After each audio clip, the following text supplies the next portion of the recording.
जी प्यारे बच्चों, कैसे हैं आप। मैं उम्मीद करता हूं कि आप सब ठीक होंगे। आज की वीडियो में बात करेंगे हम chapter number 20 chromosomes and DNA, इसके एक्सरसाइज में मौजूद क्वेश्चन आंसर्स की। तो चलते हैं पहले क्वेश्चन की तरफ। What is the 3 major classes of RNA. ये तो आप जूनियर क्लासेस से पढ़ते आ रहे हैं कि that is the messenger RNA. ठीक है, इसको आप ऐसे भी लिख सकते हैं। उसके बाद है जी ट्रांसफ़र आरएनए, जिसको आप ऐसे भी लिख सकते हैं। ठीक है, और फिर आता है राइबोसोमल आरएनए, इसको आप ऐसे लिख सकते हैं। मैसेंजर आरएनए आपको जो सेल है इसके बेसिकली साइटोप्लाज्म में और न्यूक्लियोप्लाज्म में मिलेगा। ठीक है, और जो ट्रांसफ़र आरएनए है ये आपको साइटोप्लाज्म में ही मिलेगा। और जो राइबोसोमल आरएनए होता है ये न्यूक्लियोलस के अंदर बनता है। जो न्यूक्लियस के अंदर भी एक छोटा सा ग्रेन्यूल होता है न्यूक्लियोलस, ये वहाँ पे मिलेगा आपको। ठीक है,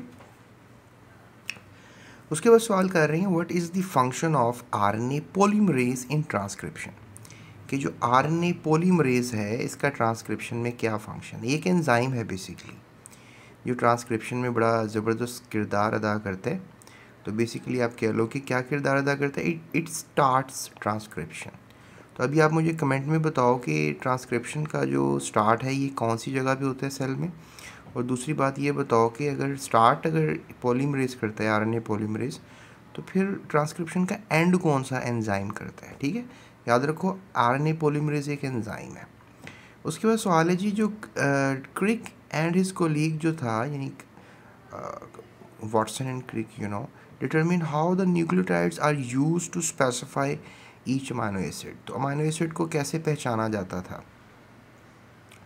तो उन्होंने कहा था कि जो मैसेंजर आरएनए बनता है they determine by making artificial messenger RNA and triplet codons. Codons क्या होते हैं कि जिस तरह हमारे पास CCA एक कोडोन है। तो अब इस कोडोन ने क्या करना है कि एक अमाइनो एसिड बनाने की खासियत रखनी है। लेट्स से दैट ग्लाइसिन बना सकते हैं, that is cytosine and adenine, that can make a glycine amino acid. Glycine एक अमाइनो एसिड है। तो मतलब ये जो 3 हैं ट्रिपलेट्स, ये ग्लाइसिन को कोड करते हैं। So use them to synthesise protein that is amino acyl transfer RNA complex in the cell free system. तो फिर आप कह लो कि जो मैसेंजर आरएनएज होते हैं वो बेसिकली न्यूक्लियोटाइड्स ही होते हैं। ठीक है, पॉलीन्यूक्लियोटाइड्स होते हैं मैसेंजर आरएनए। और ये जो मैसेंजर आरएनए होते हैं ये बेसिकली राइबोसोम के पास जाते हैं। Let's say they are been transcribed inside the nucleus by the DNA, और फिर ये बाहर आ जाते हैं फ्रॉम द होल जो कि न्यूक्लियर पोर्स होते हैं, और फिर राइबोसोम्स के पास आकर उनको अपना मैसेज देते हैं कि भाई ये मेरे पास न्यूक्लियोटाइड्स हैं, तो इनके हिसाब से अपने अमाइनो एसिड जोड़ दो। तो ट्रांसफ़र आरएनए जो है वो राइबोसोम के पास आ के अमाइनो एसिड्स ड्रॉप करता है, और फिर अमाइनो एसिड्स की जो चेन है वो बनती है, that is called the a kind of polypeptide. और 10,000 अमाइनो एसिड्स तक जुड़ जाएं तो एक प्रोटीन कॉम्प्लेक्स बन जाता है। ये सारा मैंने आपको सेंट्रल डोगमा बिल्कुल थोड़े से लफ्ज़ों में समझाने की पूरी कोशिश की है, बट डोंट गेट वरी, ये बात मैंने आपको समझाई है।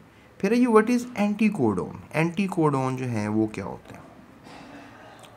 देखिए प्यारे बच्चों, एंटी कोडोन क्या होते हैं कि the 3 nucleotide sequence at the end of a transfer RNA. ठीक है, ये ट्रांसफ़र आरएनए के अंदर होते हैं। So molecule that is complementary to the base pairs of an amino acyl specifying codon in the messenger RNA. तो आप कह लो कि जो ट्रांसफ़र आरएनए में और मैसेंजर आरएनए में उल्ट कह लो कि कुछ कोडॉन्स होते हैं, यानी इसमें सीधे कोडॉन्स हैं और इसके अंदर जो कोडॉन्स हैं वो उल्टे हैं, that is called the anti codons. इनका काम यही होता है, अमाइनो एसिड पिक कर लेते हैं। लेट्स से दैट के ट्रांसफ़र आने के पास कुछ कोडॉन्स हैं ABC वटेवर, तो उसने क्या पिक करना है, अमाइनो एसिड पिक करना है। अब जो जिस तरह के कोडॉन्स होंगे वैसा ही अमाइनो एसिड पिक करेगा वो, और ये डेफिनेटली जिस तरह का मैसेंजर आरएनए की ऊपर रीडिंग होगी वैसे ही ट्रांसफ़र आरएनए आएगा। ट्रांसफ़र आरएनए जो है वो बेसिकली क्या लेकर आता है, अमाइनो एसिड लेकर आता है राइबोसोम्स के पास। तो एंटी कोडॉन्स क्या होते हैं, ये 3 न्यूक्लियोटाइड सीक्वेंस होते हैं जो कि ट्रांसफ़र आरएनए के ऊपर, मॉलिक्यूल के ऊपर मौजूद होता है as a complementary base to the messenger RNA. So amino acid specifying codon in messenger RNA, right. So मैंने कोशिश की मैं आपको ये बातें समझाऊँ एंड आई होप सो कुछ थोड़ा बहुत समझ में आ गया होगा, बिकॉज ये सारा 3D वर्ल्ड होता है ना जो मैं बातें कर रहा हूँ. तो इंशाल्लाह मेरे लेक्चर्स लें आप, उसमें मैंने बड़ी तफसील से सेंट्रल डोगमा समझाया है, तो आपको इंशाल्लाह ज़रूर समझ में आ जाएगी. ठीक है. और दूसरी बात ये है कि नेक्स्ट वीडियो के लिए आपको डिस्क्रिप्शन में जो लिंक है उसको फॉलो करना है. अभी थंबनेल्स आपको नज़र आने लग जाएंगे, उस पर क्लिक कर लें, या फिर कोने पे आपको ना आई बटन नज़र आ रहा होगा, उस पर आप क्लिक कर लें. ठीक है. और जाने से पहले चैनल को सब्सक्राइब करना है. डेफिनेटली सब्सक्रिप्शन जो है बूस्टअप करती है मेरे काम को बढ़ाने के लिए, आपके लिए. और दूसरा ये है कि अपना तो ख्याल रखना है आपने बहुत ज़्यादा, और इस चैनल का भी, right. So that's it. Thank you so much. अल्लाह हाफ़िज़.